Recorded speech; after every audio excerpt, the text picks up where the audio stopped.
आज हम रीजनिंग का प्रैक्टिस सेट दूसरा देखेंगे। इसमें रीजनिंग के 25 इंपॉर्टेंट प्रश्न हैं। यदि आप railway, NTPC, group D, RPF, constable, ALP technician या फिर एसएससी जीडी की तैयारी कर रहे हो तो ये प्रैक्टिस सेट आपके लिए काफ़ी इंपॉर्टेंट है, क्योंकि इस प्रैक्टिस सेट में जो प्रश्न दिए गए हैं इसी टाइप के प्रश्न आपकी परीक्षाओं में पूछे जाएंगे। तो चलिए हम शुरू करते हैं प्रश्न 1 से। हमारा पहला प्रश्न दिया है। प्रश्न कह रहा है कि निम्नलिखित 4 विकल्पों में से उसका चयन कीजिए जो दूसरी जोड़ी को पहली जोड़ी के समरूप बनाएगा। यानी हमें यहाँ पर जिस प्रकार 17 का संबंध 401 दिया है उसी प्रकार 13 का संबंध किससे होगा ये हमें बताना है। ठीक है, तो ये हमारा नंबर एनालॉजी का प्रश्न है। तो हमें सबसे पहले यहाँ पर ये पता करना है कि इस 17 से 401 कैसे लिखा है, उसी प्रकार हम यहाँ पर 13 का बताएंगे। ठीक है, तो यहाँ पर देखिए अगर हम संख्या को ध्यान से देखेंगे तो यहाँ पर हमें 17 दिया है और 17 का संबंध 401 दिया है। यानी 401 हमारी बड़ी संख्या है और 17 हमारी छोटी संख्या है। तो इस कंडीशन में यहाँ पर हम क्या करेंगे, वर्ग वाला लॉजिक लगाएंगे। ठीक है, तो सबसे पहले अगर हम 17 का वर्ग करते हैं तो 17 का वर्ग कितना होता है, तो 17 का वर्ग होता है 289। कितना होता है, 289। लेकिन यहाँ पर क्या लिखा है, 401। अगर हम 401 बनाने के लिए इसको 2 गुना करके देखते हैं तो यहाँ पर कितने हो जाएंगे, तो यहाँ पर हमारा हो जाएंगे 578। लेकिन यहाँ पर क्या लिखा है, 401 लिखा है। तो अब हम क्या कर सकते हैं, देखिए अगर हम 17 में 3 को जोड़ देते हैं, ठीक है, तो 17 में 3 को जोड़ेंगे तो कितने हो जाएंगे, 20 हो जाएंगे। और 20 का वर्ग करेंगे तो 20 का वर्ग कितना होगा, 400। ठीक है, कितना होगा, 400। अब 400 में 1 को जोड़ देंगे तो यहाँ पर कितने हो जाएंगे, 401 हो जाएंगे। ठीक है, हमारे पास कितने होंगे, 401 और 401 यहाँ पर दिया है। अब इसी तरीके से हम क्या करेंगे, 13 का पता करेंगे। तो यहाँ पर भी सेम तरीके से क्या करेंगे, 13 में 3 को जोड़ देंगे। तो 13 में जब 3 को जोड़ेंगे तो यहाँ पर कितने हो जाएंगे, 16 हो जाएंगे। जैसे हमने यहाँ पर वर्ग किया था तो इसका भी हम वर्ग करेंगे। अब 16 का वर्ग कितना होता है, तो 16 का वर्ग होता है 256। ठीक है, वर्ग करके यहाँ पर हमने 1 को जोड़ा था तो यहाँ पर भी हम 1 को जोड़ लेंगे। तो यहाँ पर कितने हो जाएंगे, 257। कितने, 257। ठीक है, तो हम ऑप्शन में देखेंगे तो ऑप्शन नंबर हमें यहाँ पर डी में दिया है, तो ऑप्शन नंबर डी हमारा यहाँ पर सही जवाब होगा। ठीक है, तो 13 का संबंध किससे होगा, 257 से हो जाएगा। तो ऑप्शन हमारा यहाँ पर डी वाला सही जवाब होगा। बस आपको यहाँ पर लॉजिक का पता करना है। ठीक है, अब चलिए हम बढ़ते हैं प्रश्न 2 पे। अब दूसरे नंबर का प्रश्न दिया है। अब प्रश्न कह रहा है कि उस वेन आरे का चयन करें जो निम्नलिखित वर्गों के बीच के संबंध को सही ढंग से निरूपित करता है। यानी यहाँ पर हमें खेल दिया है, बैडमिंटन दिया और हॉकी दिया है। इनका वेन डायग्राम कैसा बनेगा ये प्रश्न पूछा है। ठीक है, तो देखिए जब भी हम वेन डायग्राम के प्रश्न को सोल्व करते हैं तो सबसे पहले हम क्या करते हैं कि जो शब्द हमें दिए जाते हैं इनको ध्यान से देखते हैं कि इनका आपस में कोई संबंध दिखाई दे रहा है या नहीं दिखाई दे रहा है। ठीक है, तो यहाँ पर खेल और बैडमिंटन और हॉकी में आपस में संबंध हमें दिखाई दे रहा है। ठीक है, तो यहाँ पर हम क्या करते हैं, प्रश्नों को आसानी से सोल्व करने के लिए एक एक शब्द का डायग्राम बनाते हैं। ठीक है, तो यहाँ पर देखिए सबसे पहले हम क्या करेंगे, यहाँ पर खेल का डायग्राम बनाएंगे। तो ये हमने क्या किया, खेल का डायग्राम बना लिया। ठीक है, उसके बाद फिर हम यहाँ पर क्या करेंगे, दूसरे शब्द का बनाएंगे जो कि हमें यहाँ पर दिया है बैडमिंटन। अब बैडमिंटन का डायग्राम बनाने से पहले हमें ये देखना है कि हमने जो खेल का डायग्राम बनाया है क्या उनका बैडमिंटन से कोई संबंध है या नहीं है। तो यहाँ पर देखिए ये जो खेल है, ठीक है, ये खेल और बैडमिंटन इनका आपस में संबंध है, क्योंकि जो बैडमिंटन ये खेल के अंदर आता है। ठीक है, क्योंकि ये खेल होता है तो यहाँ पर इसका डायग्राम कैसा बनेगा, यहाँ पर खेल के अंदर बन जाएगा। ठीक है, तो ये जो डायग्राम बना ये किसका बना, बैडमिंटन का बना है। और यहाँ पर जो हमने लाल वाला बनाया किसका बना, ये हमारा खेल का बना है। ठीक है, अब हम यहाँ पर तीसरे शब्द का बनाएंगे जो कि हमें यहाँ पर दिया है हॉकी। अब हॉकी का डायग्राम बनाने से पहले हम ये देखेंगे कि हॉकी का संबंध खेल और बैडमिंटन से है या नहीं है। तो यहाँ पर हॉकी का संबंध बैडमिंटन से तो नहीं है, लेकिन हॉकी का संबंध खेल से है, क्योंकि हॉकी भी एक खेल है। तो यहाँ पर क्या हो जाएगा, खेल के अंदर बनेगा। ठीक है, तो कैसा बनेगा, यहाँ पर इस टाइप से बनेगा, बैडमिंटन से अलग बनेगा। तो ये जो डायग्राम बना ये किसका बना, हॉकी का बना है। ठीक है, तो ये हम ऑप्शन में देखेंगे तो ऑप्शन नंबर हमें यहाँ पर डी में दिया है, तो ऑप्शन नंबर हमारा यहाँ पर डी वाला सही जवाब होगा। ठीक है, अब चलिए हम बढ़ते हैं प्रश्न 3 पे। अब तीसरे नंबर का प्रश्न दिया है। अब प्रश्न कह रहा है कि दी गई शीट को मोड़कर एक क्यूब बनाया जाता है। क्यूब में निम्न में से किस अक्षर के जोड़े विपरीत दिशाओं में होंगे। यानी यहाँ पर हमें क्या दिया है, एक खुला पासा दिया है, इसमें किस अक्षर के जोड़े विपरीत दिशा में होंगे ये हमें बताना है। ठीक है, यहाँ पर हमें क्या करना है, सबसे पहले पता करना है विपरीत जोड़े कौन से वही बताना। ठीक है, तो यहाँ पर हम खुले पासे में क्या करते हैं, एक छोड़ के एक चलते हैं। तो जैसे यहाँ पर ई का विपरीत क्या हो जाएगा, जेड हो जाएगा। ठीक है, यहाँ पर ई का विपरीत क्या हुआ, तो ई का विपरीत हमारा यहाँ पर जेड। फिर हम यहाँ पर और आगे देखेंगे तो यहाँ पर एक्स का विपरीत क्या निकला, तो एक्स का विपरीत वार। तो यहाँ पर इसका एक्स का क्या हो जाएगा, आर हो जाएगा। ठीक है, फिर और आगे देखेंगे हम तो यहाँ पर क्यू का क्या हो जाएगा, तो क्यू का हो जाएगा ए। तो यहाँ पर क्यू का विपरीत क्या निकल गया, तो क्यू का विपरीत निकल गया ए है। ठीक है, अब देखिए हमें यहाँ पर विपरीत जोड़े वाले अक्षर पूछा है। ठीक है, तो यहाँ पर देखिए जैसे ये एक दूसरे के विपरीत है, ई और जी जेड, उसके बाद एक्स और आर भी एक दूसरे के विपरीत है। और क्यू और ए बी एक दूसरे के विपरीत है, ठीक है। तो हमें ऑप्शन में देखना है। तो यहाँ पर क्यू और एक्स दिया, क्या क्यू और एक्स एक दूसरे के विपरीत है? तो ये नहीं है, तो ऑप्शन ए नहीं होगा। यहाँ पर देखिए आर और एक्स एक दूसरे के विपरीत है, तो यहाँ पर आर और एक्स एक दूसरे के विपरीत दिखाई दे रहे हैं, तो ऑप्शन नंबर हमारा यहाँ पर बी वाला सही होगा, ठीक है। ऑप्शन सी को चेक करेंगे तो ए और ई दिया है, क्या ए और ई एक दूसरे के विपरीत है? तो नहीं है। उसके बाद ए और जेड, तो ये भी नहीं है। तो हमारा ऑप्शन नंबर कौन सा वाला यहाँ पर? डी वाला सही जवाब होगा, ठीक है। हमें विपरीत वाले जोड़ी पूछा था। अब चलिए हम बढ़ते हैं प्रश्न 4 पे। अब 4 नंबर का प्रश्न दिया है। अब प्रश्न कह रहा है कि उस संख्या का चयन कीजिए जो प्रश्नवाचक चिन्हों को प्रतिस्थापित करेगा। यानी यहाँ पर हमें 3 आकृति दी है और इसमें एक प्रश्नवाचक चिन्ह दिया है। यहाँ पर कौन सी संख्या होगी ये हमें बताना है, ठीक है। तो ये हमारा मिसिंग नंबर का प्रश्न है, यानी कि लुप्त संख्या का, ठीक है। तो यहाँ पर हम क्या करते हैं, जब लुप्त संख्या के प्रश्न को सोल्व करते हैं तो सबसे पहले हम देखते हैं कि प्रश्नवाचक चिन्ह कहाँ पर दिया है। तो प्रश्नवाचक चिन्ह हमें यहाँ पर दिया है, ठीक है। तो इसी जगह बाकी की संख्या कैसे लिखी ये हम सबसे पहले पता करेंगे। तो यहाँ पर क्या लिखा है, 3 लिखा है बीच में और यहाँ पर 4 लिखा है, ठीक है। तो ये संख्या और ये संख्या कैसे लिखी है इनका पता करके सेम तरीके से यहाँ पर हम संख्या को बताएंगे, ठीक है। तो यहाँ पर देखिए, अगर हम यहाँ पर आइट साइड में देखेंगे तो हमारे पास बड़ी संख्या है, तो इस कंडीशन में हम क्या करते हैं, भाग दे के देख लेते हैं, ठीक है, काट लेते हैं। जिससे अगर हम 12 से 72 को काटेंगे तो ये कितनी बार में, 6 बार में कटेगा। और 4 से यहाँ पर 12 को काटेंगे तो यहाँ पर कितनी बार में, तो यहाँ पर 3 बार में। अब यहाँ पर क्या लिखा है, 3 लिखा है। अगर हम यहाँ पर 6 में से इस 3 को घटा लेते हैं, इनका अंतर देखते हैं, तो अंतर कितने का होगा, तो अंतर 3 का होगा और 3 यहाँ पर लिखा है, ठीक है। इसी तरीके से हम क्या करते हैं, यहाँ पर इस 4 का पता करेंगे। तो सबसे पहले इधर भी इसको काटेंगे तो 963, ये कितनी बार में, 7 बार में कटा है। वो इधर काटेंगे तो यहाँ पर 12 तिरिया 36, ये कितनी बार में कटा है, तो ये हमारा 3 बार में कटा है, ठीक है। तो सेम तरीके से इनका भी अंतर करेंगे तो यहाँ पर अंतर कितना बचा, 4 बचा है और 4 भी यहाँ पर लिखा है, ठीक है। यानी यहाँ पर क्या करना है, आपस की संख्या में भाग देना है, वो जो संख्या आती है उसमें से अंतर निकालना है। तो सेम तरीके से यहाँ पर काटेंगे तो यहाँ पर 14 7 कितना होता है, 98, यानी ये कितनी बार में कटा, 7 बार में। और इधर कटेंगे तो 15 चौके 60, ये कितनी बार में, 4 बार में। सेम तरीके से क्या करेंगे, इसका भी अंतर करेंगे तो इनका अंतर करने पर कितना निकला, 3 निकला। तो जो प्रश्नवाचक चिन्ह यहाँ पर क्या होगा, 3 होगा, ठीक है। तो ऑप्शन में देखेंगे तो ऑप्शन नंबर हमें यहाँ पर डी में दिया है, तो ऑप्शन नंबर डी हमारा यहाँ पर सही जवाब होगा, ठीक है। जितना प्रश्न कठिन दिखता है उतना ही सरल होता है, ठीक है। अब चलिए हम बढ़ते हैं प्रश्न 5 पे। अब 5 नंबर का प्रश्न दिया है। अब प्रश्न कह रहा है कि दी गई श्रृंखला में प्रश्नवाचक चिन्ह के स्थान पर कौन सी विकल्प संख्या आएगी। यानी यहाँ पर हमें एक श्रृंखला संख्या दी है, ठीक है। इसी में एक प्रश्नवाचक चिन्ह दिया है, यहाँ पर कौन सी संख्या आएगी ये हमें बताना है, ठीक है। तो देखिए सबसे पहले तो हम जब भी हम श्रृंखला के प्रश्न को सोल्व करते हैं तो क्या करते हैं, संख्या को ध्यान से देखते हैं कि किसी का वर्ग लिखा है या फिर किसी का घन लिखा है। अगर कुछ समझ में नहीं आता तो हम क्या करते हैं, अंतर निकाल के देखते हैं, ठीक है। जैसे यहाँ पर देखेंगे तो 12 के बाद कितना लिखा है, 23 लिखा है। यहाँ पर अंतर देखेंगे तो यहाँ पर इतना, यहाँ पर 11 प्लस किया है, ठीक है। फिर हम आगे देखेंगे 23 के बाद यहाँ पर क्या लिखा है, 34। अगर इसमें भी देखेंगे अंतर तो यहाँ पर भी 11 प्लस किया है। फिर हम आगे देखेंगे 34 के बाद यहाँ पर 45 लिखा है। अगर इसमें भी देखेंगे तो 34 में भी यहाँ पर 11 को प्लस किया है। फिर हम आगे देखेंगे तो यहाँ पर देखिए हमारा 45 से 56 लिखा है, तो इसमें भी देखिए क्या करा है, यहाँ पर भी 11 प्लस किया है। तो आगे वाली संख्या बताने के लिए हम यहाँ पर क्या करेंगे, इसमें भी सेम तरीके से क्या करेंगे, यहाँ पर 11 को जोड़ लेंगे। तो यहाँ पर 11 को जोड़ेंगे तो यहाँ पर कितना हो जाएंगे, 67 67 हो जाएंगे, ठीक है। तो ऑप्शन में देखिए तो ऑप्शन नंबर हमें यहाँ पर ए में दिया है, तो ऑप्शन नंबर ए हमारा यहाँ पर सही जवाब होगा। अब आपको होगा कि इतने सरल प्रश्न तो अभी परीक्षाओं में नहीं पूछे जा रहे, लेकिन ऐसा नहीं होता है। अगर आपको रीजनिंग में 30 प्रश्न या 20 प्रश्न पूछ रहे हैं तो उसमें से कम 80% या 60% प्रश्न तो सरल ही होते हैं, ठीक है। बस आपको लॉजिक का पता करना है। अब चलिए हम बढ़ते हैं प्रश्न 6 पे। अब 6 नंबर का प्रश्न दिया है। अब प्रश्न यहाँ पर देखिए हमारा ये ब्लड रिलेशन का प्रश्न है, रक्त संबंध का प्रश्न है। यहाँ पर थोड़ा सा स्टूडेंट को सोल्व करने में कठिनाई आती है, लेकिन कोई दिक्कत नहीं, यहाँ पर आपको आसानी से कैसे सोल्व करना। सबसे पहले मैं यहाँ पर क्या दिया, एक एग्जाम्पल दिया। जैसे अगर यहाँ पर a प्लस बी यानी कि यहाँ पर प्लस का चिन्ह होगा तो उनका अंतर, उसका अर्थ क्या होगा कि उसका अर्थ होगा कि a b की पत्नी है। उसका अर्थ क्या होगा, a b की पत्नी है।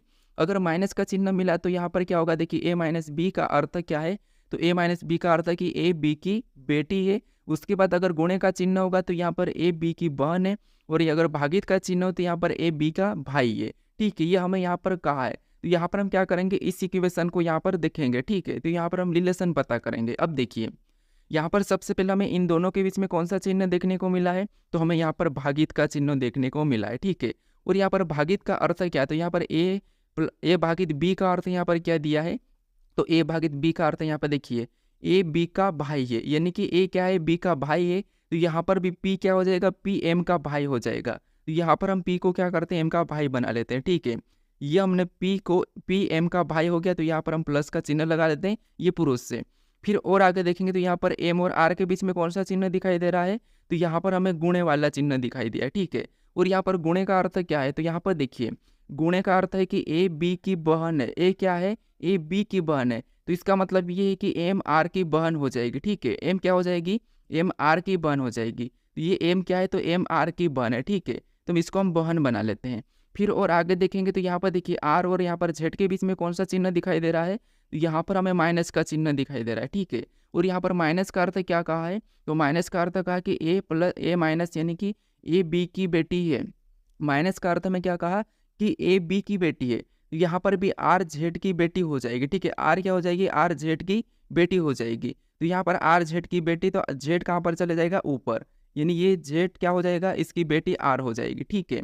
अब आगे और देखेंगे, आगे यहाँ पर देखिए जेड और क्यू के बीच में प्लस का चिन्ह दिया है। और प्लस का अर्थ यहाँ पर क्या दिया है, तो प्लस का अर्थ दिया है कि ए बी की पत्नी है, यानी जेड क्यू की पत्नी है। यहाँ पर क्या हो जाएगा, जेड क्यू की पत्नी हो जाएगा। तो यहाँ पर जेड ये किसकी पत्नी हो जाएगी, क्यू की, यानी ये क्यू और जेड आपस में पति पत्नी है, ठीक है।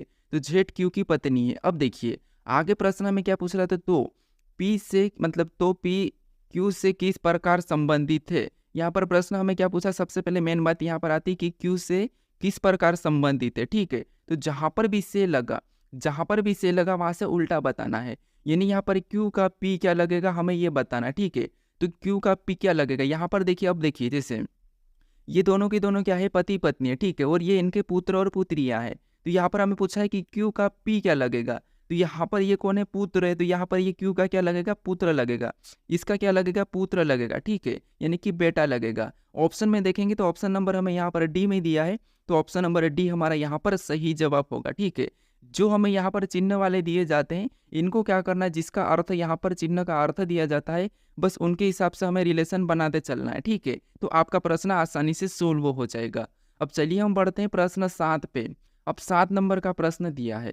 अब प्रश्न कह रहा है कि असंगत अक्षर समूह का चयन कीजिए, यानी यहाँ पर हमें 4 विकल्प दिए हैं, इनमें से 3 किसी न किसी तरह समान है लेकिन एक अलग है, उसी का हमें यहाँ पर चयन करना है, ठीक है। तो यहाँ पर देखिए सबसे पहले हमें क्या करना है, हमें अक्षर दिए तो इनको क्या करना है कि इनको अंकों में लिखना है, या फिर अंकों में नहीं भी लिख सकते हैं तो इनको हम देखेंगे कि यहाँ पर कितने का अंतर है, ठीक है। तो यहाँ पर देखिए अगर हम देखेंगे इसको ध्यान से, तो एच के बाद यहाँ पर क्या लिखा है, जे लिखा है।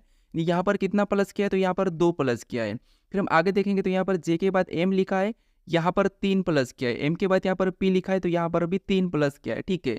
फिर इधर ऑप्शन बी में देखेंगे तो यहाँ पर टी के बाद वी लिखा है, मतलब यहाँ पर भी 2 प्लस।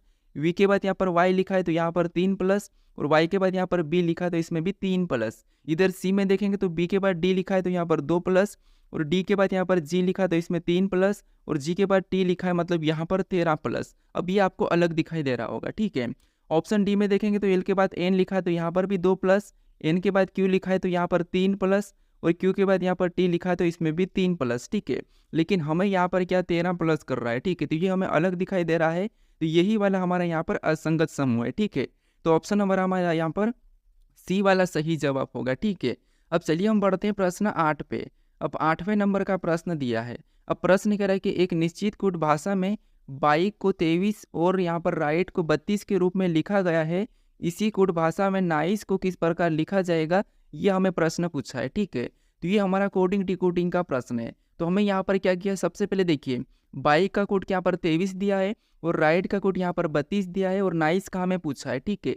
तो हम क्या करेंगे, देखिए हमें यहाँ पर अक्षर का अंकों में दिया है, तो इस कंडीशन में हम क्या करते हैं, उन अक्षर को अंकों में लिखते हैं, ठीक है। जिससे अब बी हमारा ABCD में कितने 2 नंबर पे आता है, आई कितने नंबर पे, तो आई हमारा 9 नंबर पे आता है।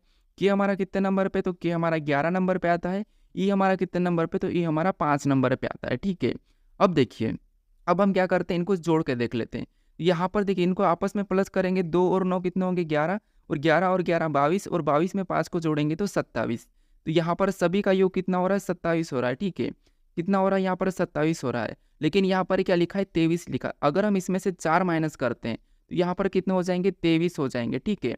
और 23 यहाँ पर लिखा है। इसी तरीके से राइट का भी पता करेंगे, फिर हम सेम तरीके से नाइस का बता देंगे। तो यहाँ पर देखिए आर हमारा ABCD में कितने नंबर पे, 18 नंबर पे आता है। आई कितने नंबर पे, तो आई हमारा 9 नंबर पे आता है। डी कितने नंबर पे, तो डी 4 नंबर पे। ई कितने नंबर पे, तो ई हमारा 5 नंबर पे, ठीक है। अब इनको भी प्लस करेंगे तो 18 और 9 27, ठीक है। और 27 में 4 को जोड़ेंगे तो कितने हो जाएंगे, 31। 31 में 5 को जोड़ेंगे तो हमारे यहाँ पर हो जाएंगे 36। कितने हो जाएंगे, 36। जैसे हमने यहाँ पर 4 माइनस किया था तो इसमें भी 4 माइनस करेंगे तो यहाँ पर कितने बचेंगे, 32 बचेंगे, ठीक है। और यहाँ पर भी 32 दिया है। तो इसी तरीके से यहाँ पर हम क्या करते हैं, नाइस का पता करते हैं। तो सबसे पहले यहाँ पर अंकों में लिखेंगे तो यहाँ पर एन दिया और एन कितने नंबर पे, 14 नंबर पे आता है। आई कितने नंबर पे, तो आई हमारा 9 नंबर पे आता है। सी कितने नंबर पे, तो सी हमारा 3 नंबर पे आता है। और ई कितने नंबर पे, तो ई हमारा 5 नंबर पे आता है। इनको भी सेम तरीके से आपस में जोड़ देंगे, ठीक है। तो 14 और 9 कितने होते हैं, तो 14 और 9 हमारे यहाँ पर 23। 23 में 3 को जोड़ेंगे, ठीक है। यहाँ पर देखिए सबसे पहले अगर हम देखेंगे 14 और 9, तो 14 और 9 23, और 23 में 3 को जोड़ेंगे तो 26। 26 में 5 को जोड़ेंगे तो 29। कितने हो रहे हैं, 26 में 5 को जोड़ेंगे तो 31 हो रहे हैं, ठीक है। कितने हो रहे हैं, 31। अब जैसे हमने यहाँ पर भी 4 माइनस किया था, यहाँ पर भी 4 माइनस किया, तो इसमें भी 4 माइनस करेंगे तो 31 में से 4 माइनस करेंगे तो कितने बचेंगे, 27 बचेंगे, ठीक है। तो 29 का कोड क्या हो जाएगा, 27 हो जाएगा। तो ऑप्शन में देखेंगे तो ऑप्शन नंबर हमें यहाँ पर ए में दिया है, तो ऑप्शन नंबर ए हमारा यहाँ पर सही जवाब हो जाएगा, ठीक है। अब चलिए हम बढ़ते हैं प्रश्न 9 पे। अब 9 नंबर का प्रश्न दिया है। अब प्रश्न कह रहा है कि आज गुरुवार है, 63 दिन के बाद कौन सा दिन होगा। ये हमें प्रश्न पूछा है, ये हमारा कैलेंडर का प्रश्न है, ठीक है। हमें यहाँ पर क्या करना है, सबसे पहले तो हमें यहाँ पर कह रहा है कि आज गुरुवार है, 63 दिन के बाद कौन सा दिन होगा, ठीक है। तो देखिए हमें क्या करना है, इस 63 में भाग देना है किससे, 7 से, ठीक है। जो अगर रिमाइंडर यानी कि जो हमारा यहाँ पर शेष बचेगा उसको हमें क्या करना है, प्लस करना है, किसमें, क्योंकि हमें यहाँ पर क्या कहा है, यहाँ पर हमें बाद बोला है, तो यहाँ पर हमें क्या करना है, गुरुवार में प्लस करना है अगर रिमाइंडर बचा तो यहाँ पर अगर इसको भाग देंगे तो यहाँ पर पूरा पूरा भाग चले जाएगा। यानी हमारा यहाँ पर कितनी बार में, 9 बार में गया है, और शेष हमारा 0 बचा है, ठीक है। शेष हमारा 0 बचा तो यहाँ पर दिन कौन सा होगा, वही होगा, क्योंकि हर 7 दिन में वही दिन आता है, ठीक है। तो यहाँ पर अगर आज गुरुवार है तो 63 दिन बाद भी गुरुवार ही होगा। तो ऑप्शन में देखेंगे तो ऑप्शन नंबर हमें यहाँ पर डी में दिया है, तो ऑप्शन नंबर डी हमारा यहाँ पर सही जवाब होगा, ठीक है। एक और प्रश्न दिया है, इसे भी आप सोल्व करने की कोशिश करें, ठीक है। अब यहाँ पर देखिए प्रश्न कह रहा है कि आज रविवार है, 18 दिन पहले कौन सा वार था। यानी हमें यहाँ पर कह रहा है कि आज रविवार है तो 18 दिन पहले कौन सा वार था, ये हमें बताना है, ठीक है। तो यहाँ पर देखिए हमें सबसे पहले तो क्या करना है, इस 18 में 7 से भाग देना है। तो यहाँ पर हम क्या करेंगे, 7 से भाग देंगे, ठीक है।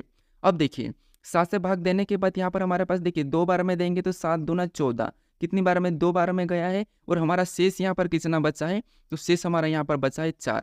शेष हमारा कितना बचा है, तो शेष हमारा यहाँ पर 4 बचा है, ठीक है। कितना, 4। अब देखिए यहाँ पर हमें पूछा है कि 18 दिन पहले, मतलब आज से पहले, आज रविवार है तो पहले यानी कि 18 दिन पहले, इसका मतलब ये है कि आपको माइनस करना है, ठीक है। कितने, 4 माइनस करना है। तो हम इस रविवार में 4 माइनस करेंगे, ठीक है। तो रविवार में 4 माइनस करेंगे तो क्या हो जाएगा, शनिवार। 1 माइनस शनिवार, फिर बाद में रविवार, देखो शनिवार के बाद शुक्रवार, फिर बाद में गुरुवार, और यहाँ पर बुधवार हो जाएगा। 4 माइनस कर दिया तो 4 नंबर पे क्या आ गया, बुधवार आ गया, ठीक है। तो ऑप्शन में देखेंगे बुधवार कहाँ पर है, तो ऑप्शन नंबर डी में दिया है, तो ऑप्शन नंबर डी हमारा यहाँ पर सही जवाब होगा। अगर आप 4 को प्लस कर दोगे तो आपका आंसर गलत हो जाएगा, ठीक है। क्योंकि हमें यहाँ पर पहले कहा है तो हम क्या करेंगे, माइनस करेंगे, और माइनस करने पर हमारे पास यहाँ पर बुधवार आया है, ठीक है। अब चलिए हम बढ़ते हैं प्रश्न 11 पे। अब 11 नंबर का प्रश्न दिया है। अब प्रश्न कह रहा है कि लड़कियों की एक पंक्ति में दोनों छोर से सुनीता का स्थान 11वां है, उस पंक्ति में कितने लड़कियां हैं। यानी हमें यहाँ पर ये प्रश्न पूछा है कि सुनीता का दोनों ओर से 11वां स्थान है, तो इस पंक्ति में कुल कितनी लड़कियां हैं, ये प्रश्न हमें पूछा है, ठीक है। तो यहाँ पर देखिए यानी इधर से गिनेंगे या फिर इधर से गिनेंगे, दोनों ओर से सुनीता का स्थान कौन सा है, 11वां ही है। तो हम क्या करेंगे, कुल बताने के लिए इसको क्या करेंगे, दोनों ओर से, तो हम क्या करेंगे, यानी कि दाएं से भी कौन सा है, 11वां है, और बाएं से भी 11वां है। तो आपस में क्या करेंगे, डबल बार जोड़ के इसका 2 गुना करके एक माइनस कर लेंगे। तो यहाँ पर इसका 2 गुना कितना होगा, तो 2 गुना इसका 22 होगा। कितना होगा, 22, और 22 में से 1 को माइनस करेंगे तो कितने बचेंगे, 21। तो यहाँ पर कुल लड़कियाँ कितनी होगी, 21 हो गई, ठीक है। ऑप्शन में देखेंगे तो ऑप्शन नंबर हमें यहाँ पर ए में दिया है, तो ऑप्शन नंबर ए हमारा यहाँ पर सही जवाब होगा। अब हम 1 क्यों माइनस करते, क्योंकि देखिए इधर से गिनेंगे फिर भी गिनाएगा एक बार, और इधर से गिनेंगे फिर भी एक बार गिनाएगा, इसीलिए हम क्या करते हैं, 2 बार गिना जाता है, इसलिए 1 को हम माइनस कर लेते हैं, ठीक है। अब चलिए हम बढ़ते हैं प्रश्न 12 पे। अब 12 नंबर का प्रश्न दिया है। अब प्रश्न कह रहा है कि दिए गए आरेख में कितने गुलाबी न तो हरे हैं और न ही पीले हैं, ठीक है। यहाँ पर कह रहा है कि इस आकृति में कितने गुलाबी न तो हरे हैं और न ही पीले हैं, ठीक है। यहाँ पर देखिए हमें जो आकृति दी है, जैसे यहाँ पर हमें एक वृत्त दिया है, तो इसके अंदर जितनी भी संख्या होगी सभी की सभी क्या होगी, हरी होगी, ठीक है। और यहाँ पर और देखेंगे तो यहाँ पर त्रिभुज में जितनी भी संख्या होगी वो अपने आप में सभी की सभी क्या होगी, तो वो होगी पीले। उसके बाद यहाँ पर जो हमें वर्ग दिखाई दे रहा है, इसमें जितनी भी संख्या होगी वो सभी की सभी क्या होगी, गुलाबी होगी। लेकिन हमें यहाँ पर प्रश्न पूछ रहा है कि कितने गुलाबी न तो हरे हैं और न ही पीले हैं, यानी ना तो हरे में होना चाहिए और न ही पीले में होना चाहिए, ठीक है। तो यहाँ पर अगर हम हरे में देखेंगे तो हरे में यहाँ पर हमें कौन कौन सी संख्या दिखाई दे रही है, तो 8 दिखाई दे रही है, इसको हटा देंगे, ये भी हटा देंगे, ये भी हटा देंगे, क्योंकि हमें हरे को नहीं लेना है। उसके बाद हमें गुलाबी का भी मना करा है, तो यहाँ पर देखिए क्या दिया है, गुलाबी दिया है, ये हमारा कौन सा है, गुलाबी दिया है, ठीक है। और नहीं पीले, कितने गुलाबी है, जो नहीं हरे है और नहीं पीले है, तो हम क्या करेंगे, यहाँ पर पीले के अंदर जितने भी उनको भी क्या करेंगे, हटा देंगे, ठीक है। तो यहाँ पर 12 भी हटाएंगे और 9 को भी हटा देंगे, क्योंकि हमें ना तो हरे लेना है और नहीं गुलाबी पीले लेना है, ठीक है, इन दोनों को नहीं लेना है। अब हमें यहाँ पर बताना है कि कितने गुलाबी है, तो हमारे पास यहाँ पर 10 गुलाबी ऐसे हैं जो ना तो हरे हैं और नहीं पीले हैं, ठीक है। तो ऑप्शन में देखिए 10 कहाँ पर है, तो ऑप्शन नंबर डी में दिया है, तो ऑप्शन नंबर डी हमारा यहाँ पर सही जवाब हो जाएगा, ठीक है। अब चलिए हम बढ़ते हैं प्रश्न 13 पे। अब 13 नंबर का प्रश्न दिया है। अब प्रश्न कह रहा है कि उस विकल्प का चयन कीजिए जिसकी संख्याएं के मध्य वही संबंध है जो दिए गए समुच्चय की संख्याओं के मध्य में है।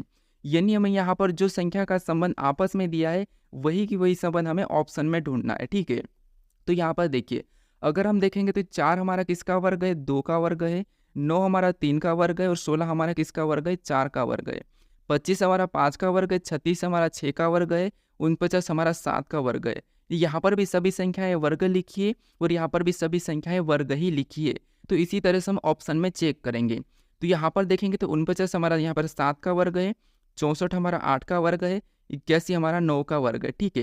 यानी यहाँ पर सभी संख्याएं वर्ग है, यानी इसके जैसा ये यहाँ पर मिला हमें। अगर हम ऑप्शन बी में देखेंगे तो यहाँ पर देखिए 64 हमारा 8 का वर्ग है, 80 किसी का वर्ग नहीं, 12 भी किसी का वर्ग नहीं है, इधर भी 12 किसी का वर्ग नहीं है, 75 किसी का वर्ग नहीं, 70 भी किसी का वर्ग नहीं है, 15 किसी का वर्ग नहीं, लेकिन 64 8 का वर्ग है, 49 7 का वर्ग है। हमें सभी की सभी वर्ग वाली संख्या ढूंढना था, तो वो हमें ऑप्शन नंबर कहाँ पर मिली है, ऑप्शन नंबर ए में मिली है। तो ऑप्शन नंबर ए हमारा यहाँ पर सही जवाब हो जाएगा, ठीक है। अब चलिए हम बढ़ते हैं प्रश्न 14 पे।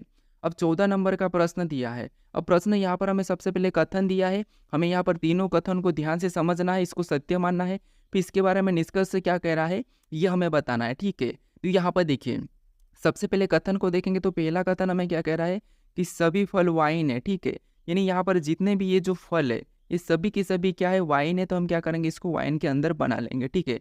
तो सभी फल क्या है, वाइन है, तो वाइन का मैं यहाँ पर वी प्रतीक ले लेता हूँ। उसके बाद अब यहाँ पर क्या कह रहा है, दूसरा कथन कह रहा है कि यहाँ पर कुछ वाइन जूस है, अब यहाँ पर कुछ वाइन क्या है, जूस है, तो यहाँ पर हम क्या करेंगे, कुछ वाला बना लेंगे, ठीक है। तो कुछ वाइन जूस है, तो यहाँ पर मैं इसका जे ले लेता हूँ। फिर हम और देखेंगे तो यहाँ पर तीसरा कथन कह रहा है कि सभी जूस एल्कोहल है, अब जितने भी जूस है सभी के सभी क्या है, एल्कोहल है, ठीक है। तो यहाँ पर इसको भी हम क्या करेंगे, एल्कोहल के अंदर बना लेंगे जूस को। अब देखिए ये हमने एल्कोहल बना लिया है। अब देखिए अब हमें इसमें देखना है कि इसके बारे में निष्कर्ष क्या कह रहा है, हमें ये देखना है। तो यहाँ पर निष्कर्ष देखिए, पहला निष्कर्ष करा कि कुछ एल्कोहल जूस से, तो यहाँ पर हमें देखिए सारे के सारे जब जूस एल्कोहल है तो कुछ तो होंगे, मतलब पहला सही कह रहा है, ठीक है। फिर देखिए दूसरे को देखेंगे तो दूसरा में क्या दिया है, दूसरा दिया है कि कुछ वाइन एल्कोहल है, यहाँ पर कुछ वाइन एल्कोहल दिखाई दे रही है, तो हमें यहाँ पर कुछ वाइन एल्कोहल दिखाई दे रही है, तो दूसरा भी हमें यहाँ पर सही कह रहा है। अब हम तीसरे को देखें तो तीसरा कह रहा है कि कुछ वाइन फल है, क्या हमें यहाँ पर कुछ वाइन फल दिखाई दे रही है, तो जब सारे के सारे फल वाइन है तो कुछ तो होंगे, तो तीसरा भी हमें यहाँ पर सही कह रहा है, ठीक है। तो अनुसरण हमारा तीनों की तो नहीं कि सभी हमारे यहाँ पर अनुसरण करते हैं, ठीक है। तो ऑप्शन में देखेंगे तो ऑप्शन नंबर हमें यहाँ पर बी में दिया है, तो ऑप्शन नंबर बी हमारा यहाँ पर सही जवाब हो जाएगा, ठीक है। अब चलिए हम बढ़ते हैं प्रश्न 15 पे। अब 15 नंबर का प्रश्न दिया है। अब प्रश्न कह रहा है कि एक निश्चित कोड भाषा में यहाँ पर TAPE को यहाँ पर क्या लिखा है EPAT और यहाँ पर लो को EVOL लिखा जाता है, उसी भाषा में यहाँ पर नितिन को कैसे लिखा जाएगा, ये प्रश्न हमें पूछा है, ठीक है। तो यहाँ पर देखिए हमारा यहाँ पर कोडिंग डिकोडिंग में जो कोड यहाँ पर दिया है वही की वही यहाँ पर भी दिया है, जो यहाँ पर लिखा है वही की वही यहाँ पर लिखा है, यानी यहाँ पर हमारे क्रॉसिंग मेथड चल रही है, ठीक है। तो यहाँ पर अगर हम ध्यान से देखते हैं तो यहाँ पर पीछे से लिखना शुरू किया है, ठीक है। यहाँ पर देखिए P से P, ए से ए और यहाँ पर टी से टी। इसी प्रकार यहाँ पर भी ई से ई, फिर वी से वी, ओ से ओ और एल से एल, यानी यहाँ पर हमारा जितना भी लिखा है सभी की सभी पीछे से लिखा है। तो हम भी क्या करेंगे, यहाँ पर पीछे से लिखेंगे तो सबसे पहले एन आ जाएगा, फिर लिखेंगे तो आई आएगा, फिर हमारे यहाँ पर टी आएगा तो टी को लिखेंगे, फिर हमारा वापस से आई आया तो आई को लिखेंगे, फिर वापस से लास्ट में एन को लिखेंगे। ये हम ऑप्शन में देखेंगे, ठीक है। तो ऑप्शन में देखेंगे एन आई, तो एन आई हमें ऑप्शन नंबर सिर्फ यहाँ पर डी में दिया है, तो ऑप्शन नंबर डी हमारा यहाँ पर सही जवाब होगा, ठीक है। कभी कभी प्रश्न सरल होते हुए भी हमें यहाँ पर लॉजिक पकड़ में नहीं आती है, ठीक है। अब चलिए हम बढ़ते हैं प्रश्न 16 पे। अब 16 नंबर का प्रश्न दिया है। अब प्रश्न कह रहा है कि उस विकल्प का चयन करें जिसमें दिए गए शब्दों को उस क्रम में व्यवस्थित किया जा गया है कि जिस क्रम में वे अंग्रेजी शब्दकोश में आते हैं। यानी यहाँ पर हमें जो शब्द दिए इनको हमें क्या करना है, अंग्रेजी शब्दकोश में व्यवस्थित करना है, ठीक है। तो यहाँ पर देखिए सबसे पहले नंबर पर कौन सा है, तो हम कैसे देखेंगे, यहाँ पर देखिए यू वाला तो कॉमन है तो इसको हम काट देंगे, एन वाला भी कॉमन है इसको भी काट देंगे, ई भी सभी में इसको भी काट देंगे, ठीक है। अब हमारे यहाँ पर वी बचा है सी और एक्स एम, इनमें सबसे पहले कौन आता है, तो आप कहोगे यहाँ पर सी इनमें सबसे पहले आएगा, तो यानी कि दूसरे नंबर वाला यहाँ पर पहले पे आ जाएगा, ठीक है। फिर हम और देखेंगे तो यहाँ पर हमारे पास क्या बचा है, एम एक्स वी, इनमें सबसे पहले कौन आता है, तो अब आता है एम, तो ये भी हमने ले लिया, यानी कि 5वें नंबर वाला अब आएगा, ठीक है। तो यहाँ पर ये वाला हो जाएगा। अब हमने इनको हटा देंगे क्योंकि इनको हमने ले लिया है, तो इनको हम क्या करेंगे, हटा देंगे, ठीक है। अब देखिए यहाँ पर हमारे पास क्या बचा है, वी बचा एक्स, तो एक्स से पहले वी आता, मतलब यहाँ पर इसके बाद 1 नंबर वाला आएगा। तो यहाँ पर 251 वाला अगर हम ऑप्शन में देखते हैं तो हमें ऑप्शन नंबर 2 में देखने को मिला, ऑप्शन ए और डी में नहीं है, ठीक है। अब देखिए उसके बाद हमारे पास यहाँ पर एक्स बचा है, क्योंकि हमने इसको ले लिया है तो इसको भी हम हटा देंगे। अब एक्स हमारा यहाँ पर कॉमन आ गया है, पी हमारा यहाँ पर कॉमन आया है, अब बचा है यहाँ पर एल और ई, तो इनमें सबसे पहले कौन आएगा, तो यहाँ पर आएगा ई, तो यहाँ पर एक के बाद क्या आ जाएगा, 4 नंबर वाला, उसके बाद 3 नंबर वाला, ठीक है।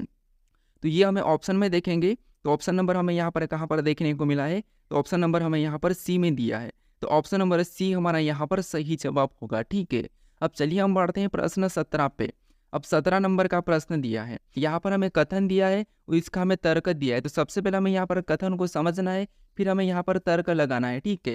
तो यहाँ पर देखिए हमें यहाँ पर क्या दिया है, क्या रिश्वत लेने वाले अधिकारियों को सजा देनी चाहिए। तो यहाँ पर देखिए इसके बारे में हमें तर्क लगाना है। तो यहाँ पर देखिए तर्क क्या कह रहा है कि पहला तर्क कह रहा है कि नहीं, कुछ खास परिस्थितियों ने उन्हें रिश्वत लेने के लिए मजबूर किया होगा। क्या ऐसा होगा क्या, तो अधिकारी को कोई भी मजबूर नहीं करता है रिश्वत लेने के लिए, ठीक है। ये तो गलत हो जाएगा।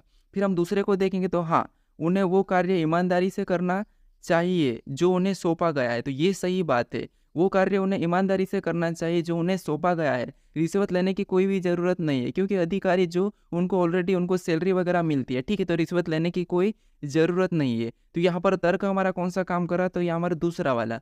तो ऑप्शन में देखेंगे केवल 2, तो हमें ऑप्शन नंबर यहाँ पर बी में दिया है, तो ऑप्शन नंबर बी हमारा यहाँ पर सही जवाब हो जाएगा, ठीक है। अब चलिए हम बढ़ते हैं प्रश्न 18 पे। अब 18 नंबर का प्रश्न दिया है। प्रश्न कह रहा है कि एक पक्षी अपने घोंसले से 25 मीटर उत्तर पूर्व की ओर उड़ान भरता है, इसके बाद यह दाएं मुड़ता है और 7 मीटर की उड़ान भरता है, फिर से यह दाएं मुड़ता है और 75 मीटर की उड़ान भरता है। पक्षी अब अपने घोंसले से किस दिशा में है, ये प्रश्न हमें पूछा है, ठीक है। तो ये हमारा दिशा दूरी का प्रश्न है। तो हमें सबसे पहले यहाँ पर क्या करना, देखिए आपको दिशा और दूरी तो पता ही होगा, जैसे दिशा कैसे होती है, तो कुछ इस टाइप का प्लस का निशान बनाना है, जो ऊपर की ओर उत्तर हो जाएगी, नीचे दक्षिण हो जाएगी और राइट में पूर्व और लेफ्ट में पश्चिम हो जाएगा, ठीक है।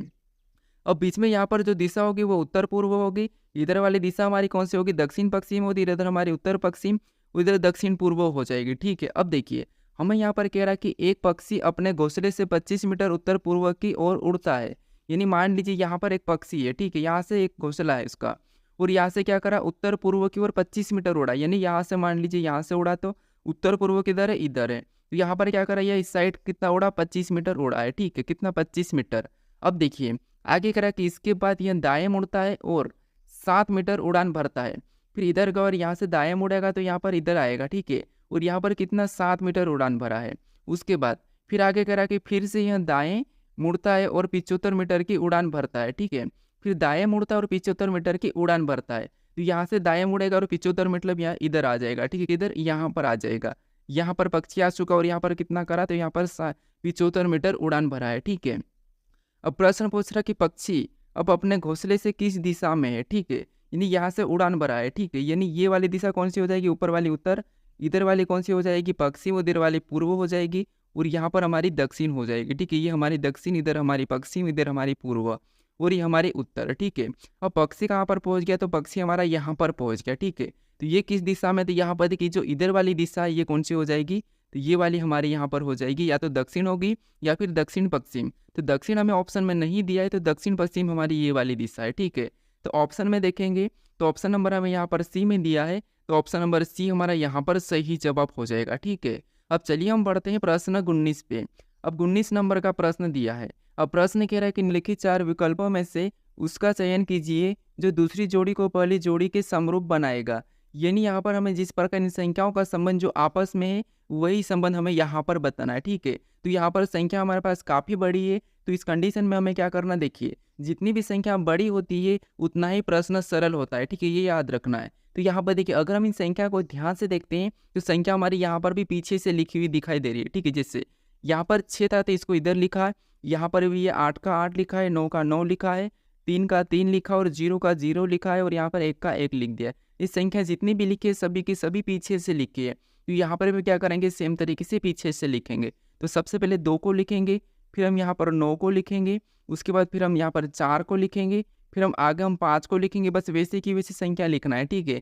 फिर 6 को लिखेंगे, उसके बाद यहाँ पर लास्ट वाला 9 को लिख लेंगे, ठीक है। अब देखिए ये हम ऑप्शन में देखेंगे तो ऑप्शन हमें यहाँ पर कहाँ पर दिखाई दे रहा है, तो 29, 45, 69, 29, 45, 69 हमें ऑप्शन नंबर सी में दिया है, तो ऑप्शन नंबर सी हमारा यहाँ पर सही जवाब होगा, ठीक है। जितना प्रश्न कठिन लगता है उतना ही वो प्रश्न सरल होता है, ठीक है। अब चलिए हम बढ़ते हैं प्रश्न 20 पे। अब 20 नंबर का प्रश्न दिया है। अब प्रश्न कह रहा है कि दी गई श्रृंखला में प्रश्नवाचक चिन्ह के स्थान पर कौन सी विकल्प संख्या आएगी।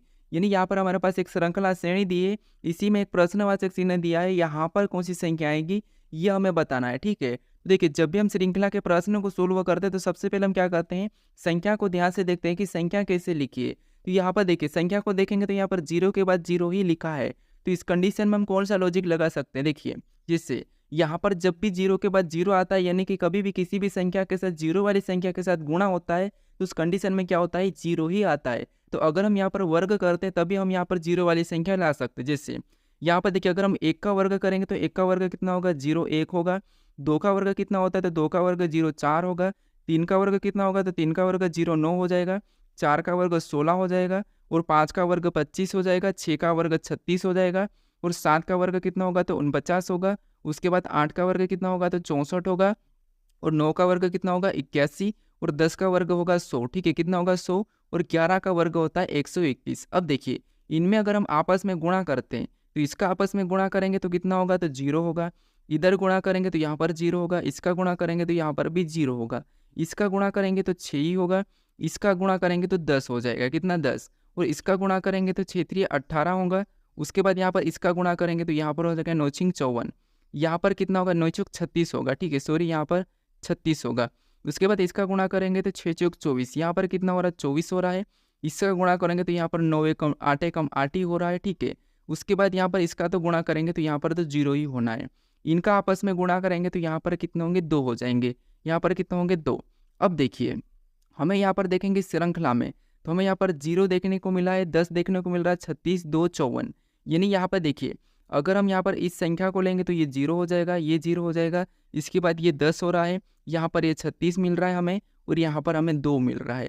यानी अगर हम देखेंगे तो ये हमारा अभाज्य संख्या 2 का वर्ग है, ये अभाज्य संख्या 3 का वर्ग है, ये अभाज्य संख्या 5 का वर्ग है, ठीक है। ये किसका है, 5 का वर्ग है। ये अभाज्य संख्या 7 का वर्ग है, ये अभाज्य संख्या 11 का वर्ग है। यानी यहाँ पर अभाज्य संख्या का वर्ग करना है, उसके बाद इनका आपस में गुणा कर देना है। तो यहाँ पर अगला अभाज्य संख्या हमारी कौन सी होगी, तो 13 होगी, और 13 का वर्ग कितना होता है, तो 169 होगा।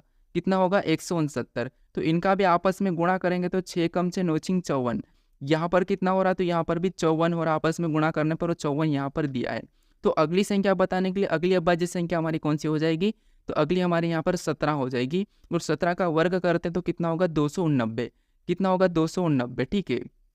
और इनका आपस में गुणा करेंगे तो यहाँ पर कितने होंगे, 144। कितने होंगे, 144। तो ऑप्शन में देखिए 144 कहाँ पर है, तो ऑप्शन नंबर बी में दिया है, तो ऑप्शन नंबर बी हमारा यहाँ पर सही जवाब हो जाएगा, ठीक है। अब चलिए हम बढ़ते हैं प्रश्न 21 पे। अब 21 नंबर का प्रश्न दिया है। अब प्रश्न करा कि यदि ए का अर्थ है घटाव, बी का अर्थ है भाग, और सी का अर्थ है गुणा, और डी का अर्थ है जोड़, तो निम्नलिखित में से कौन सा अभिव्यक्ति का मान सही होगा। यानी यहाँ पर हमें क्या दिया है, यहाँ पर हमें कुछ संख्या दी है, ठीक है। इसमें ABCD लिखा है, उनका अर्थ हमें यहाँ पर चिन्ह दिया है, ठीक है। तो इसको हमें क्या करना है, इस समीकरण को हमें सोल्व करना है, ठीक है। तो यहाँ पर देखिए सबसे पहले यहाँ पर हमें 28 दिया और यहाँ पर A दिया है, और A का अर्थ यहाँ पर क्या कहा, तो A का अर्थ हमें यहाँ पर घटाव कहा। तो यहाँ पर हम क्या करेंगे, 28 के बाद घटाव का चिन्ह लगाएंगे और अगली संख्या लिख लेंगे, ठीक है। फिर हमें यहाँ पर B दिखाई दे रहा है, और यहाँ पर B का अर्थ क्या कहा, तो B का अर्थ हमें भाग का है। यहाँ पर हम भागित वाला चिन्ह लगा के अगली संख्या वापस से 16 को लिख लेंगे। फिर हमें यहाँ पर क्या दिया है, C दिया है, और C का अर्थ यहाँ पर क्या है, कहा गुणा का है। तो यहाँ पर गुणे का चिन्ह लगा के अगली संख्या 5 लिखेंगे। फिर हमें यहाँ पर D दिया, और D का अर्थ यहाँ पर क्या कहा, जोड़। तो यहाँ पर जोड़ यानी कि प्लस लगा कर हम यहाँ पर अगली संख्या 21 को लिख लेंगे। अब इस समीकरण को सोल्व करेंगे, ठीक है। तो यहाँ पर समीकरण को सोल्व करेंगे, सबसे पहले भाग देंगे तो कितने बन जाएगा, 16 पंजे 80, यानी 28 वैसा ही रह जाएगा। और यहाँ पर माइनस यहाँ पर कितने हो जाएंगे, 5, और यहाँ पर गुणा भी 5 हो जाएगा और प्लस 21 लिखा जाएगा, ठीक है। अब यहाँ पर गुणा करेंगे तो 28 तो वैसा ही होगा, और 5 5 25, इसमें गुणा हो जाएगा तो 25, और प्लस 21 भी यहाँ पर वैसा ही रहेगा, ठीक है। अब देखिए यहाँ पर हम सबसे पहले माइनस कर लेंगे, तो 28 - 25, तो यहाँ पर कितना बचेगा, तो यहाँ पर बचेगा 3, कितना बचेगा 3, ठीक है। प्लस का ही रहेगा, और प्लस यहाँ पर 21 हो जाएगा। तो यहाँ पर प्लस 21 हो जाएगा, तो यहाँ पर देखिए 21 में 3 को जोड़ेंगे तो यहाँ पर कितने हो जाएंगे, 24 हो जाएंगे, ठीक है। ऑप्शन में देखेंगे 24, तो हमें ऑप्शन नंबर C में दिया है, तो ऑप्शन नंबर C हमारा यहाँ पर सही जवाब हो जाएगा। अब चलिए हम बढ़ते हैं प्रश्न 22 पे। अब 22 नंबर का प्रश्न है, प्रश्न इंपॉर्टेंट है, ठीक है। प्रश्न कह रहा है कि निम्नलिखित आकृति में कितने लघु चित्रखंड है, यानी इस आकृति में कितने लघु चित्रखंड है ये हमें बताना है, ठीक है। अब यहाँ पर देखिए लघु चित्रखंड कौन से होते हैं, तो लघु चित्रखंड यानी कि जो हमें यहाँ पर इस वृत्त के अंदर जो आकृति दिखाई दे रही है ये वाले, ये क्या है, एक लघु चित्रखंड है। तो इसी प्रकार देखेंगे तो एक हमारा ये वाला, एक, फिर ये 2, फिर यहाँ पर 3, और ये 4, ये 5 है। इसमें टोटल कितने हैं, 5 है, ठीक है। टोटल हमारे पास 5 है, और एक के अंदर कितने है, तो एक के अंदर हमारे यहाँ पर है 4, कितने हैं, 4 है, ठीक है। क्योंकि 1, फिर ये 2, फिर ये 3, ये 4, एक के अंदर 4 है तो 5 है, तो यहाँ पर कितने हो जाएंगे, 20 हो जाएंगे, ठीक है। टोटल यहाँ पर लघु चित्रखंड कितने हो जाएंगे, 20 हो जाएंगे। तो ऑप्शन में देखिए 20 कहाँ पर है, तो ऑप्शन नंबर C में दिया है, ठीक है। तो ऑप्शन नंबर C हमारा यहाँ पर सही जवाब होगा, ठीक है। कैसे, यहाँ पर देखिए ये हमारा एक लघु चित्रखंड है, ठीक है। ये क्या है, खंड है। इसके अंदर कितने, तो 1 है, 2 है, ये 3 और 4, इसके अंदर 4 है, इसका मतलब सभी में कितना होंगे, 4 होंगे। तो टोटल हमारे कितने हो रहे हैं, 20 हो रहे हैं, ठीक है। तो ऑप्शन नंबर हमारा यहाँ पर C वाला सही जवाब होगा। अब चलिए हम बढ़ते हैं प्रश्न 23 पे। अब 23 नंबर का प्रश्न दिया है। अब प्रश्न करें कि निम्नलिखित आकृति में कितने त्रिभुज है, ठीक है। यानी इस आकृति में कितने त्रिभुज की संख्या है ये हमें बताना है, ठीक है। तो देखिए ये भी प्रश्न थोड़ा सा आपको यहाँ पर अटपटा लगेगा, क्योंकि आप यहाँ पर गलती कर सकते हो, ठीक है। देखिए यहाँ पर हम क्या करेंगे, त्रिभुज की संख्या देखेंगे तो एक हमारी ये है, ये दूसरी, ये हमारी तीसरी है, और यहाँ पर देखेंगे तो एक हमारी ये चौथी है, ठीक है। ये हमारी चौथी है, इधर एक ये पूरा बड़ा वाला, ठीक है। तो ये हमारी कौन सी है, तो ये हमारी 5वीं है। यानी यहाँ पर टोटल कितने हैं, तो यहाँ पर हमारे 5 है। तो हमारा ऑप्शन नंबर यहाँ पर कौन सा वाला सही होगा, ऑप्शन नंबर B वाला सही हो जाएगा। अगर आपने इनको भी त्रिभुज गिना होगा, ठीक है, इनको गिना होगा तो 3 आपके यहाँ पर निकल गए होंगे। तो आपने टोटल 8 ऑप्शन लगाया है, तो ये गलत है। क्योंकि यहाँ पर देखिए जो हमें ये जो त्रिभुज वाला यहाँ पर निशान दिखाई दे रहा है, लेकिन यहाँ से त्रिभुज नहीं बनेगा, ठीक है। त्रिभुज की लाइन कभी भी आड़ी नहीं होती है। तो यहाँ पर 5 हो गया, ऑप्शन नंबर B हमारा यहाँ पर सही जवाब होगा। अब चलिए हम बढ़ते हैं प्रश्न 24 पे। अब 24 नंबर का प्रश्न दिया है। अब प्रश्न कह रहा है कि निम्नलिखित आकृति में कितने त्रिभुज और वर्ग है, यानी इस आकृति में कितने त्रिभुज और वर्ग है हमें ये दोनों बताना है, ठीक है। तो ऐसे में क्या थोड़ा सा प्रश्न कठिन हो जाता है। तो सबसे पहले यहाँ पर हम वर्ग गिन लेते हैं, ठीक है। अगर हम इसमें वर्ग गिनेंगे तो एक हमारा यहाँ से ये वाला है, और दूसरा हमारा यहाँ से ये वाला है, और ये हमारा तीसरा है, और यहाँ से हमारा ये चौथा है, ठीक है। और एक ये बड़ा वाला हमारा यहाँ पर 5वां है। यानी इसमें कितने 5 वर्ग बाहर से और 5 वर्ग हमारे यहाँ पर अंदर से भी होंगे, ठीक है। तो टोटल वर्गों की संख्या तो कितनी है, तो टोटल वर्गों की संख्या तो हमारी यहाँ पर 10 है। तो 10 वाला अगर हम ऑप्शन में देखेंगे तो यहाँ पर C नहीं होगा और यहाँ पर A नहीं होगा। अब हमारे पास बचे ऑप्शन 2।